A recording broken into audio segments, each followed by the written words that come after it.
योगी के फैसले से मचा मदरसों के मौलानाओं में हड़कंप। एक झटके में बदल दिया योगी ने बच्चों की पढ़ाई का सारा पाठ्यक्रम। देखकर हर कोई दंग।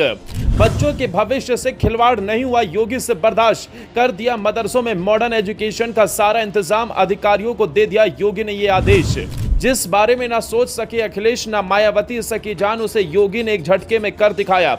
मुस्लिम महिलाएं भी हो गई योगी के फैसले से गदगद। जी हां, योगी ने फिर एक बार कमाल कर दिया है। ऐसा फैसला योगी ने इस बार मुस्लिम बच्चों के लिए लिया है जिसने मौलानाओं की टेंशन बढ़ा दी है। अखिलेश से लेकर मायावती जो अपने कार्यकाल में मदरसे में पढ़ने वाले बच्चों के लिए नहीं कर पाए, उसे योगी ने एक झटके में कर दिखाया है, जिसने मुस्लिम महिलाओं को गदगद कर दिया है। दरअसल हाल ही में योगी ने मदरसों की शिक्षा को मॉडर्न बनाने की बात कही थी, जिसके बाद कई मौलानाओं ने योगी के फैसले पर सवाल उठाए थे। लेकिन अब योगी ने मॉडर्न शिक्षा लागू करने की सौगंध खा ली है, जिसने विरोधियों में हड़कंप मचा कर रख दिया है। बताया जा रहा है कि यूपी के मदरसों में पढ़ा रहे शिक्षक आए दिन पढ़ाई में लापरवाही बरत रहे थे, जिसे लेकर योगी ने ऐसा फैसला लिया जिसने मौलानाओं के माथे पर चिंता की लकीरें खींच दी हैं। क्योंकि योगी इस बात को अच्छे से जानते हैं कि देश के भविष्य से खिलवाड़ नहीं होना चाहिए, इसीलिए उन्होंने कड़ा और बड़ा फैसला लिया है। अब योगी ने मदरसों के हर बच्चे को अच्छी तालीम देने की बात कही है, ताकि एक हाथ में कुरान हो तो दूसरे हाथ में उनके कंप्यूटर हो।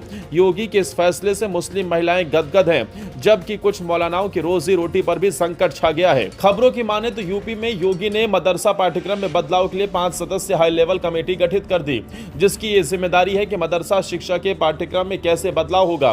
क्योंकि योगी का कहना है कि बच्चों के भविष्य सुरक्षित हों और उन्हें भी मॉडर्न पढ़ाई का फायदा मिल सके।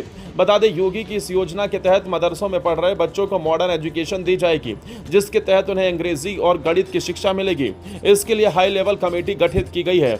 ऐसा बताया जा रहा है कि पिछले कुछ दिन पहले बहराइच में एक मामला सामने आया था, जहां मदरसों के बच्चे दिन का नाम सही से नहीं बता पाए थे, जिसके बाद अब योगी ने बड़ा फैसला लेते हुए मॉडर्न एजुकेशन लागू करने की बात कही। हालांकि मदरसों में दीनी शिक्षा भी बच्चों को मिलेगी, यानी योगी ने किसी बच्चे के धर्म से जुड़ी शिक्षा के लिए रोक नहीं लगाई, बल्कि उन्हें मॉडर्न बनाने की बात बोली है। रिपोर्ट्स की माने तो मदरसों में भी साइंस, मैथ और इंग्लिश जैसे विषयों को अनिवार्य रूप से पढ़ाया जाएगा। इसके लिए ये कमेटी बनाई गई है। बता दें, यूपी में करीब 16,500 मदरसे मान्यता प्राप्त हैं। इन मदरसों में तकरीबन 20 लाख छात्र पढ़ते हैं, जहां शिक्षकों यानी मौलानाओं की सैलरी उनकी योग्यता पर आधारित होती है। अब कमेटी की रिपोर्ट पर शासन से मुहर लगने के बाद प्रदेश के 16,000 मदरसों में ये मॉडर्न एजुकेशन लागू हो जाएगी। इससे 12 लाख छात्रों को लाभ मिलेगा। ये कदम मदरसा शिक्षा को मुख्य धारा से जोड़कर छात्रों के रोजगार क्षमता को बढ़ाएगा। बता दें कि योगी सरकार ने शिक्षा के क्षेत्र में कई सुधार किए हैं और ये कदम उसी दिशा में एक और प्रयास है। योगी सरकार का स्पष्ट संदेश है कि धार्मिक शिक्षा को कमजोर करना उद्देश्य नहीं है, बल्कि उसे आधुनिक शिक्षा के साथ छात्रों को सशक्त बनाना है। योगी के इस फैसले से मुस्लिम महिलाएं गदगद हैं, क्योंकि अब उनके बच्चे भी मॉडर्न शिक्षा हासिल कर सकेंगे।